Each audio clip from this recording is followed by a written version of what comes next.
Hello everyone. செல்லோட structure and ஃபங்க்ஷன்ஸோட part 2 தான் இந்த வீடியோவில் பார்க்க போகிறோம். இதுக்கு முன்னாடி பார்ட் 1 நீங்கள் பார்த்துருப்பீங்கன்னு நினைக்கிறேன். ஸோ இன்கேஸ் அது நீங்கள் ரொம்ப முன்னாடி இல்லை இன்னும் பார்க்காம இருந்தீங்க அப்படின்னா அதோட ஒரு சம்மரி என்ன அப்படின்னு பார்த்தீங்கன்னா, செல்லுக்குள்ளார பார்த்தீங்கன்னா மேஜராக முக்கியமாக 3 காம்போனன்ட் இருக்கும். அதாவது ஒரு செல்லை எடுத்துட்டிங்க அப்படின்னா அது அந்த அவுட்ரு மெம்பரேன் வந்து செல் மெம்பரேன், அப்புறம் செல்லுக்குள்ளார இருக்கக்கூடிய அந்த டோட்டல் ஏரியாவும் வந்து சைட்டோபிளாசம்னு சொல்லுவோம். அப்புறம் அந்த செல்லோட கிட்டத்தட்ட சென்டரில் இருக்கக்கூடிய நியூக்ளியஸ். இப்படி 3 போர்ஷன்ஸாக வந்து செல்லோட காம்போனண்ட்டை பிரிப்போம். இதில் அந்த செல்வாலோட ஸ்ட்ரக்சர் எப்படி இருக்கும், அதோட ஃபங்க்ஷன்ஸ் எப்படி இருக்கும், இதெல்லாம் தான் பார்ட் 1 வந்து பார்த்துருப்பேன். ஸோ அந்த வீடியோ பார்க்காதவங்க அதோட லிங்க் டிஸ்கிரிப்ஷனில் கொடுத்துறேன், செக் பண்ணிக்கோங்க. ஐ மீன் அந்த வீடியோ பார்த்துக்கோங்க if you are studying this topic, அதாவது structure and functions of a cell. So அதில் வந்து இந்த செல் மெம்பரேன் பற்றி எல்லா விஷயங்களும் முக்கியமானதெல்லாம் சொல்லிட்டேன். ஸோ இந்த வீடியோவில் நம்ம பார்க்க போகிறது வந்து பார்ட் 2. இதில் என்ன பார்க்க போகிறோம் அப்படின்னா, ரெண்டாவது காம்போனண்ட்டான சைட்டோபிளாசம். ஸோ சைட்டோபிளாசம் அப்படின்னா என்ன, அதுக்குள்ளே என்னென்னலாம் இருக்குது அண்ட் இதோட ப்ரைமரியான ஃபங்க்ஷன்ஸ் என்ன, இதை பற்றி தான் இந்த வீடியோவில் பார்க்க போகிறோம். So let's begin that without any delay.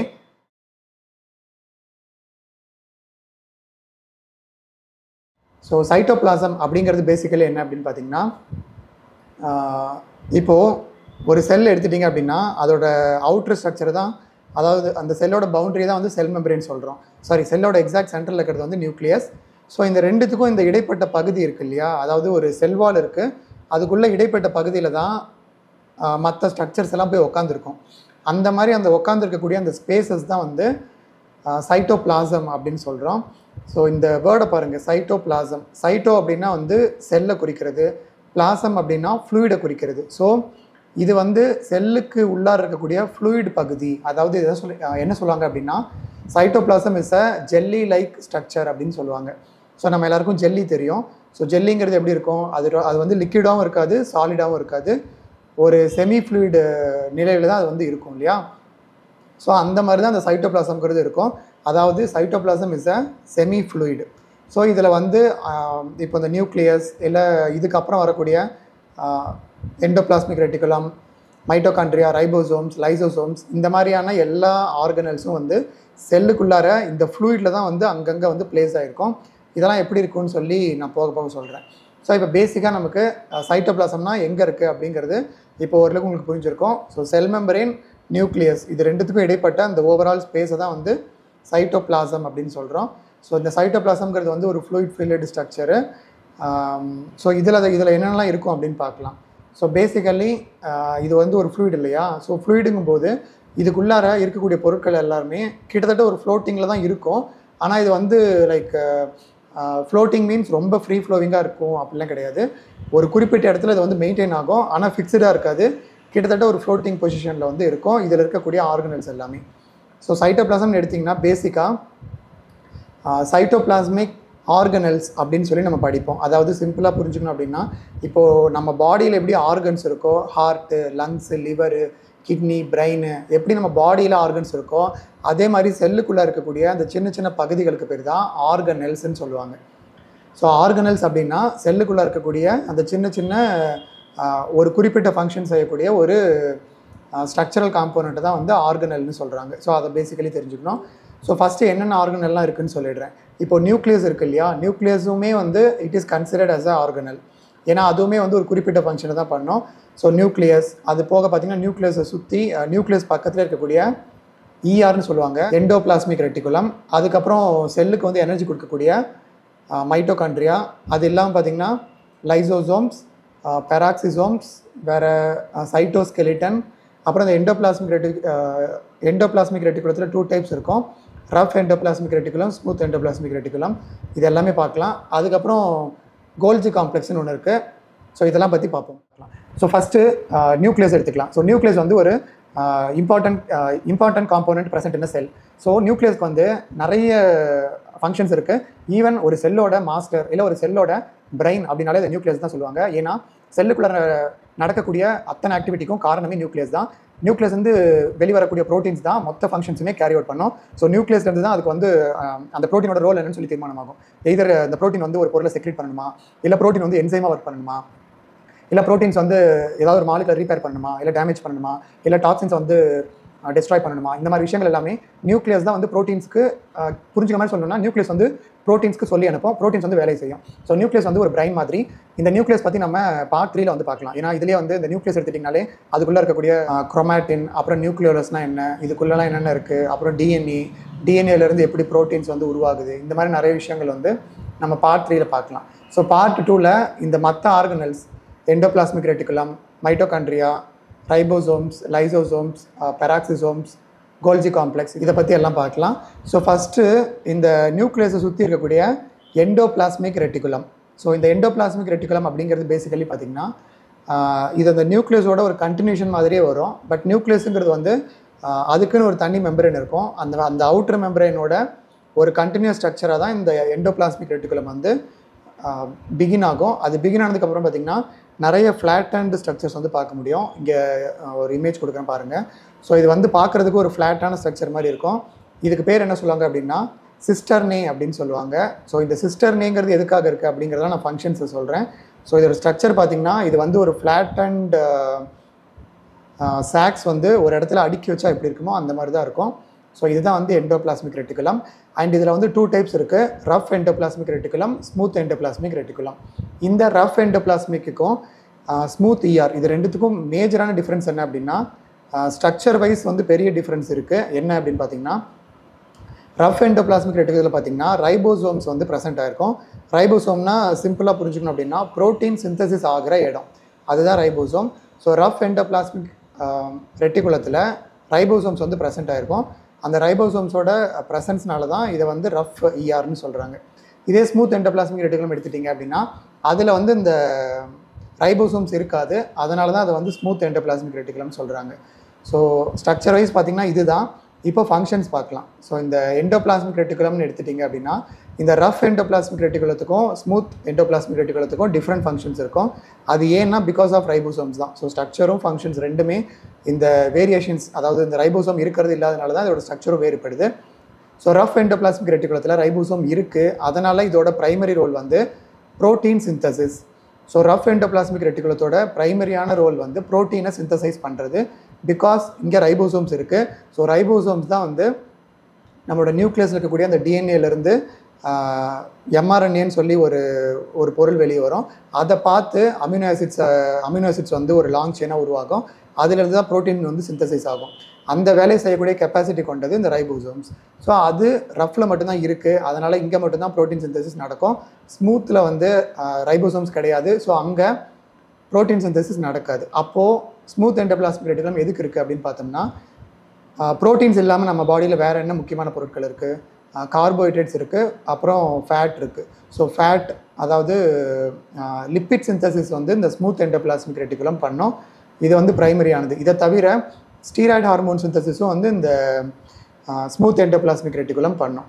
இதை தவிர வந்து டீடாக்சிஃபிகேஷன்லேயும் இதுக்கு வந்து ரோல் இருக்குது.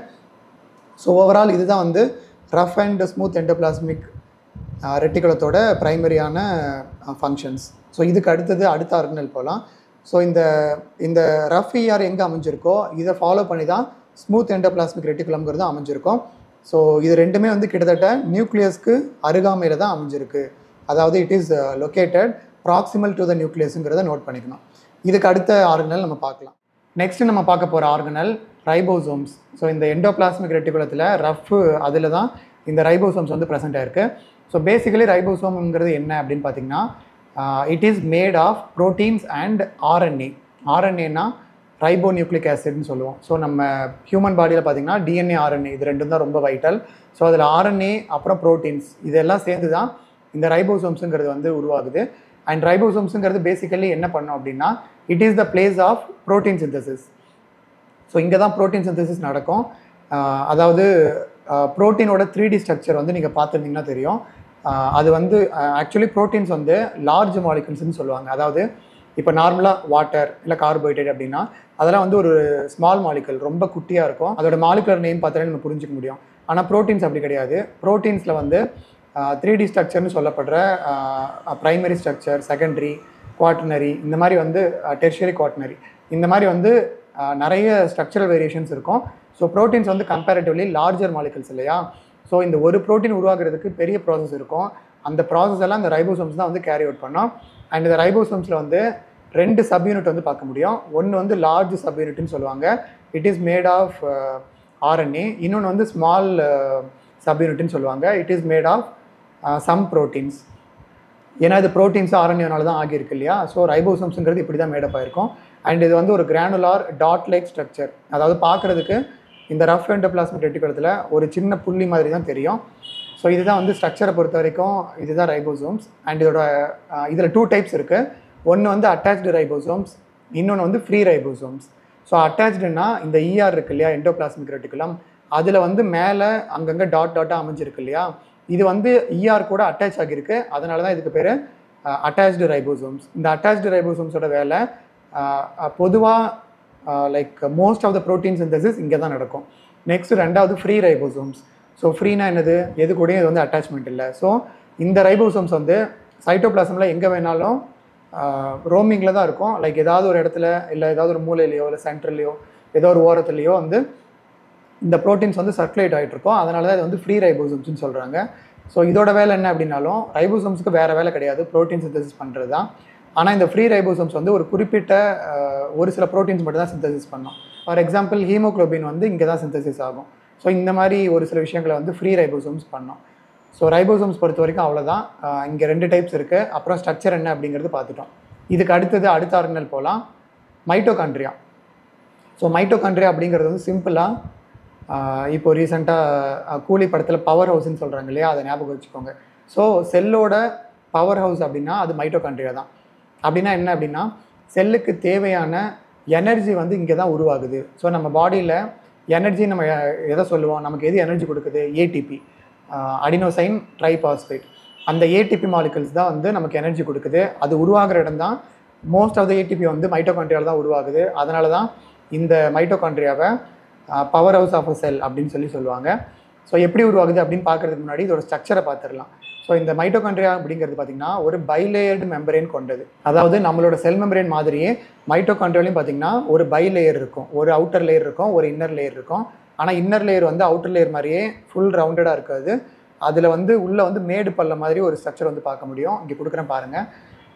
ஸோ இந்த இமேஜில் இதில் பார்த்தீங்க அப்படின்னா அந்த மேடாக தெரியுது இல்லையா, இதுக்கு பேர் கிறிஸ்டே அப்படின்னு சொல்லுவாங்க. இந்த கிறிஸ்டே பார்த்திங்கன்னா ஒன்றோட ஒன்று ஓவர்லேப் ஆகாமல் கொஞ்சம் ஸ்பேஸ் விட்டு தான் இருக்கும். அண்ட் இந்த கிறிஸ்டேக்கு இடைப்பட்ட பகுதிகளை வந்து மேட்ரிக்ஸ் அப்படின்னு சொல்லுவாங்க. ஸோ இந்த மேட்ரிக்ஸ் ரீஜனில் தான் வந்து இந்த ATP வந்து உருவாகிறது இதெல்லாம் நடக்கும். ஸோ இந்த ப்ராசஸ்லாம் பற்றி நான் செப்பரேட்டாக இன்னொரு வீடியோ போடுறேன். ஸோ ஓவரால் மைட்டோகாண்ட்ரியாவில் வந்து ATP வந்து உருவாகுது. அண்ட் இன்னொரு முக்கியமான விஷயம் என்ன நோட் பண்ணணும் அப்படின்னு பார்த்தீங்கன்னா, மைட்டோகாண்ட்ரியாவில் இதுக்கான ஓன் DNA வந்து ப்ரெசென்ட் ஆகிருக்கும். அது ஏன் அப்படி இருக்குது அப்படின்னா, மைட்டோகாண்ட்ரியா வந்து அதோட ஃபங்க்ஷனுக்கு தேவையான ப்ரோட்டீன்ஸ் வந்து இங்கேயே உருவாக்கம் செய்யப்படும். அதனால் இங்கே வந்து மைட்டோகாண்ட்ரியல் DNAன்னு சொல்லி ஒரு செப்பரேட் டைப் ஆஃப் DNA இங்கே ப்ரெசென்ட் ஆகிருக்கும். நியூக்ளியஸில் இருக்கிற DNA தான் மற்ற ப்ரோட்டீன்ஸ்லாம் எப்படி உருவாகணுங்கிறத வந்து அது வந்து டிசைன் பண்ணோம். பட் இந்த மைட்டோகாண்ட்ரியாவில் இருக்கிற DNA வந்து only for mitochondria. And so இது வந்து டைப்ஸ் ஆஃப் DNAவில் நம்ம படிப்போம். ஸோ ஓவரால் வந்து இதுதான் மைட்டோகாண்ட்ரியா பொறுத்த வரைக்கும் ஸ்ட்ரக்சர் அண்ட் ஃபங்க்ஷன்ஸ் வந்து இவ்வளோ தான். ஃபங்க்ஷன் வந்து ATP வந்து சிந்தசிஸ் பண்ணுறது தான் மைட்டோகாண்ட்ரியோட வேலை. இதை தவிர மைட்டோகாண்ட்ரியாவில் வந்து அப்பப்டோசிஸுங்கிற ஃபங்க்ஷனும் வந்து நடக்கும். அப்பப்டோசிஸ் அப்படின்னா ப்ரோக்ராம்டு செல் டெத். அதாவது நம்ம பாடியில் இருக்கக்கூடிய செல்கள் அதுக்குன்னு ஒரு காலம் இருக்கும். அந்த காலம் வந்து முடிஞ்சதுக்கப்புறம் அதுவே வந்து அதை டிஸ்ட்ராய் பண்ணிக்கும். அந்த ப்ராசஸ்க்கு பேர் தான் அப்பப்டோசிஸ். அதனால தான் அதுக்கு பேர் ப்ரோக்ராம்டு செல் டெத்துன்னு சொல்கிறாங்க. ஏன்னா இது வந்து ஆல்ரெடி ஒரு ப்ரோக்ராம் செய்யப்பட்ட ஒரு விஷயம். ஸோ இதுவும் வந்து இங்கே மைட்டோகாண்ட்ரியாவில் நடக்கும் அப்பப்டோசிஸ் அப்படிங்கிறது. சரி, இப்போ அடுத்த ஆர்கனல் போகலாம். இந்த ப்ரோட்டீன்ஸ் ரிலேட்டடாக ஒன்று பார்ப்போம். ஸோ இப்போ ப்ரோட்டீன்ஸ் வந்து எண்டோபிளாஸ்மிக் ரெட்டிகுலமில் உருவாகும். அதுக்கு அடுத்தது எங்கே போகும் அப்படிங்கிறது பார்த்திங்கன்னா கோல்ஜி காம்ப்ளெக்ஸ் இல்லை கோல்ஜி அப்பேரட்டஸ் இல்லை சிம்பிளி கோல்ஜின்னு சொல்லுவாங்க. ஸோ கோல்ஜி காம்ப்ளெக்ஸுங்கிறது பார்த்திங்கன்னா இந்த எண்டோபிளாஸ்மிக் ரெட்டிகுலம் மாதிரியே இதுலேயும் பார்த்திங்கன்னா ஃப்ளாட்டான சாக்ஸ் வந்து பார்க்க முடியும். அதாவது லைக் ஃப்ளாட்டாக இருக்காது, இது வந்து ஒரு ஃபோல்டிங் மாதிரி இருக்கும். இந்த ஃபோல்டிங்கும் வந்து சிஸ்டர் நேம் தான் சொல்லுவாங்க. ஸோ இந்த ஃபோல்டிங்கில் என்ன நடக்கும் அப்படின்னு பார்த்தீங்கன்னா, ஒவ்வொரு ஃபோல்டிங்லேயும் ப்ரோட்டீன்ஸ் வந்து பேக்கேஜ் ஆக ஸ்டார்ட் பண்ணும். அதனால் இந்த கோல்ஜி காம்ப்ளெக்ஸை வந்து பேக்கேஜிங் யூனிட் ஆஃப் அ செல் இல்லை போஸ்ட் ஆஃபீஸ் ஆஃப் அ செல்லுன்னு சொல்லுவாங்க. அதாவது லைக் போஸ்ட் ஆஃபீஸோட வேலை என்ன, இந்த பார்சல் வந்து சென்னைக்கு போகணும், இது வந்து ட்ரிச்சி போகணும், இது சேலம், இது ஈரோடு அப்படின்னு ஒவ்வொரு லைக் ஒவ்வொரு பார்சலையும் பேக் பண்ணி ஒவ்வொரு இடத்துக்கு அனுப்புறது தான் வந்து போஸ்ட் ஆஃபீஸ், இல்லை ஏதோ ஒரு கொரியர் சென்டர் வச்சுக்கலாம். அந்த மாதிரி தான் இந்த கோல்ஜி காம்ப்ளெக்ஸ் வந்து நம்ம செல்லுக்குள்ளே இருக்கக்கூடிய ஒரு போஸ்ட் ஆஃபீஸ்ன்னு சொல்லுவாங்க. பட் இதை மெடிக்கல் டேர்மில் என்ன சொல்லுவாங்க அப்படின்னா பேக்கேஜிங் சென்டர் ஆஃப் செல்லுன்னு சொல்லுவாங்க. ஸோ என்ன பண்ணோம் அப்படின்னா இந்த ப்ரோட்டீன் வந்து இதை நம்ம வெளியே அமுச்சு விடணும், இந்த ப்ரோட்டீன் வந்து என்சைம், ஸோ இதை செல்லுக்குள்ளேயே வச்சு அந்த அந்த என்சைம் செய்யக்கூடிய வேலையை வந்து அலோவ் பண்ணணும், இந்த ப்ரோட்டீன்ஸை வந்து நம்ம லைசோசோமுக்கு அனுப்பணும், இந்த மாதிரி ஒவ்வொரு ப்ரோட்டீன்ஸும் என்ன செய்யணும், அப்புறம் எங்கே அனுப்பணும் அப்படிங்கிற அந்த பேக்கேஜிங் டிரான்ஸ்போர்ட்டேஷன் இது ரெண்டும் இந்த கோல்ஜி காம்ப்ளெக்ஸில் நடக்கும். இது வந்து ஃபங்க்ஷன். அண்ட் ஸ்ட்ரக்சர் வைஸ் பார்த்திங்கன்னா இதில் அந்த ஃப்ளாட் அண்ட் ஃபோல்டிங்ஸ் இருக்குது இல்லையா, அந்த ஃபோல்டிங்ஸ் வந்து சிஸ்டர்னின்னு சொல்கிறாங்க. பட் இந்த சிஸ்டர்னில் வந்து 2 ஃபேஸஸ் இருக்கும். ஒன்று வந்து சிஸ் ஃபேஸ், இன்னொன்று ட்ரான்ஸ் ஃபேஸ்ன்னு சொல்லுவாங்க. இதில் ஒவ்வொரு இடத்துலையும் ஒவ்வொரு மாதிரி ஃபங்க்ஷன்ஸ் வந்து நடக்கும். ஸோ ஓவரால் இந்த உருவான ப்ரோட்டீன்ஸ், அதாவது ப்ரோட்டீன்ஸ் எங்கே உருவாகும், ரஃப் எண்டோபிளாஸ்மிக் ரெட்டிகுலத்துலேருந்து உருவாகி அங்கேருந்து வெளியே வரும். அப்படி வெளியே வரக்கூடிய அந்த ப்ரோட்டீன் வந்து இந்த கோல்ஜி காம்ப்ளெக்ஸ் வந்த உடனே மேபி அதில் வந்து அந்த உருவான ப்ரோட்டீனில் ஏதாவது ஃபர்தர் மாடிஃபிகேஷன் தேவைப்படலாம், இல்லைன்னா அந்த ப்ரோட்டீன்ஸ் வந்து ஃபோல்டு பண்ணி வேக்யூல்ஸ்ன்னு சொல்லுவாங்க. அந்த வேக்யூல்ஸ்குள்ளே அந்த ப்ரோட்டீனை வந்து பேக் பண்ணி வச்சிடும். இது மூலிமா அந்த ப்ரோட்டீனை வந்து டைரெக்டாக ஒரு இடத்துக்கு டிரான்ஸ்போர்ட் பண்ணுறதுக்கு ஹெல்ப் பண்ணுது. ஸோ இதுதான் வந்து கோல்ஜி அப்பேரட்டஸ். இதுக்கு அடுத்த ஆர்கனல் பார்க்கலாம், லைசோசோம்ஸ். ஸோ லைசோசோம்ஸ்னு பார்த்திங்கன்னா மைட்டோகாண்ட்ரியா மாதிரியே இதுலேயும் வந்து டபுள் லேயர்டு மெம்பரேன் தான். ஸோ ஒரு அவுட்டர் மெம்பரேன் அப்புறம் ஒரு இன்னர் மெம்பரேன்னு 2 லேயர்ஸ் வந்து இருக்கும். ஸோ இதுவும் வந்து நம்மளோட செல்வால் மாதிரியே லிப்பிட் பைலேயரால் உருவான ஒரு காம்போனண்ட் தான் லைசோசோம்ஸு.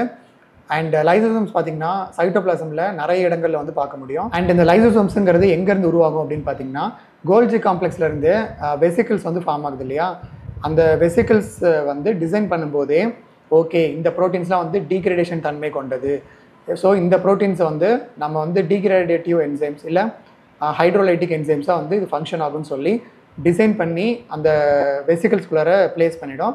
அந்த வெசிக்கிள்ஸ் தான் வந்து கோல்ஜி காம்ப்ளெக்ஸ் விட்டு வெளியே வந்ததுக்கப்புறம் லைசோசோம்னு அழைக்கப்படுது.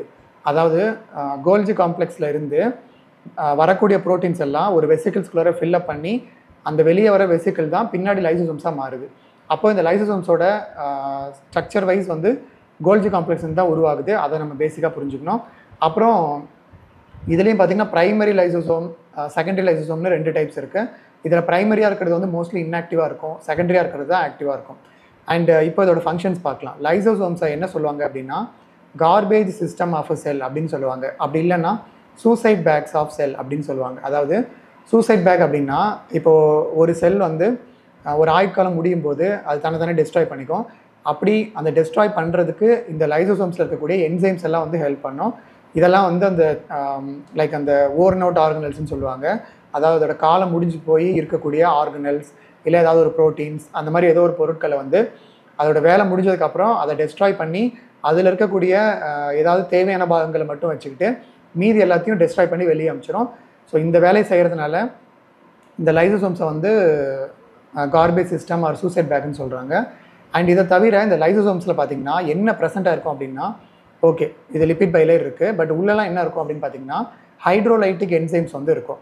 ஹைட்ரோலைட்டிக் அப்படின்னா இப்போ ஒரு ப்ரோட்டீன் இருக்குதுன்னு வச்சுக்கோங்க, இல்லை ஏதோ ஒரு பேத்தோஜனாக கூட இருக்கலாம், மேபி அது ஒரு மைக்ரோ ஆர்கானிசமாக இருக்கலாம், பாக்டீரியாவாக இருக்கலாம், இல்லை ஏதாவது ஒரு டாக்ஸினாக இருக்கலாம், இல்லை நம்ம சாப்பிடக்கூடிய உணவில் இருக்கக்கூடிய ஒரு தீங்கு விளைக்கக்கூடிய ஹார்ம்ஃபுல் சப்ஸ்டன்சஸாக இருக்கலாம். அப்படி நம்ம பாடிக்குள்ளே வரும்போது செல்லுக்குள்ளே என்டர் ஆகும்போது இந்த லைசோசோம்ஸில் இருக்கக்கூடிய ஹைட்ரோலைட்டிக் என்சைம்ஸ் என்ன பண்ணணும் அப்படின்னா அந்த ப்ரோட்டீன் ஒரு என்சைம் எதுவாக இருந்தாலும் அதை வந்து பிரேக் டவுன் பண்ணும். அந்த பிரேக் டவுன் பண்ணுறதுனால தான் வந்து ஹைட்ரோலைட்டிக்னு சொல்கிறாங்க. இதை பண்ணுறதுக்கு வந்து நிறைய என்சைம்ஸ் வந்து இங்கே ப்ரெசென்ட் ஆயிருக்கும். நியர்லி ஒரு 50 என்சைம்ஸ் வந்து இந்த லைசோசோம்ஸில் வந்து ஸ்டோர் ஆயிருக்கும்.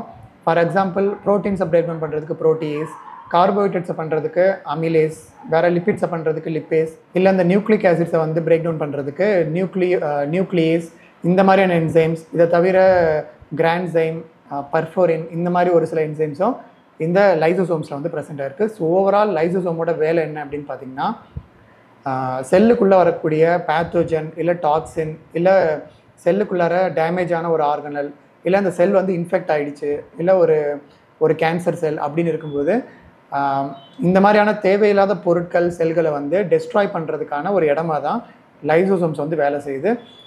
ஸோ இதுதான் லைசோசோம். அண்ட் இதோட ஸ்ட்ரக்சர் வைஸ் பார்த்திங்கன்னா இது ஒரு டபுள் லேயர்டு மெம்பரேன், உள்ளே வந்து ஏகப்பட்ட என்சைம்ஸ் வந்து இருக்குது. அதுதான் இதோட ஃபங்க்ஷனுக்கு ஹெல்ப் பண்ணுது. ஸோ இதுதான் லைசோசோம். இதுக்கு அடுத்த ஆர்கனல் சைட்டோஸ்கெலிட்டன். இந்த சைட்டோஸ்கெலிட்டன் அப்படிங்கிறது இந்த வேர்டை பாருங்கள், சைட்டோ மீன்ஸ் செல், ஸ்கெலிட்டன் மீன்ஸ் என்னது, ஸ்கெலிட்டன்னா வந்து போன். ஸோ செல்லோட ஒரு போன் மாதிரி. ஸோ போனுங்கிறது நமக்கு முதல்ல எதுக்கு தேவைப்படுது, ஸ்ட்ரக்சரல் ஃப்ரேம் ஒர்க், அதாவது நம்ம உடம்புக்கு ஒரு அமைப்பை கொடுக்கறது தான் இந்த ஸ்கெலிட்டன், நம்ம போன்ஸோட வேலை. அந்த மாதிரி தான் செல்லுக்கு ஒரு அமைப்பு கொடுக்கறது, செல்லுக்குள்ளே இருக்கக்கூடிய ஆர்கனல்ஸை அதோட இடத்துல வந்து ஃபிக்ஸடுன்னு கிடையாது, அதோட இடத்துல வந்து ஒரு நிலைத்தன்மையை ரெகுலேட் பண்ணுறதுக்கு இந்த சைட்டோஸ்கெலிட்டன் அப்படிங்கிறது ரொம்பவே எசென்ஷியல். ஸோ இந்த சைட்டோஸ்கெலிட்டன் அப்படிங்கிறது பார்த்திங்கன்னா 3 காம்போனன்ட்னால இருக்கும். மைக்ரோஃபிலமெண்ட், அப்புறம் மைக்ரோ டியூபல், அப்புறம் இன்டர்மீடியட் ஃபிலமெண்ட்ஸ். இந்த 3மே வந்து ஒரு செல்லு என்ன ஷேப்பில் இருக்கணும் அப்படிங்கிறத டிட்டர்மைன் பண்ணுறது இந்த சைட்டோஸ்கெலிட்டன் தான். அது இல்லாமல் அந்த செல்லோட ஸ்ட்ரென்த்தை வந்து அந்த செல்லுக்கு ஸ்ட்ரென்த்து கொடுக்குறதுமே இந்த சைட்டோஸ்கெலிட்டன் தான். அண்ட் இந்த சைட்டோஸ்கெலிட்டனில் பார்த்திங்கன்னா இந்த இருக்கக்கூடிய காம்போனன்ட்ஸ் எல்லாமே இன்னொரு விஷயத்துக்கு ஹெல்ப் பண்ணோம், தட் இஸ் செல் டிவிஷன்.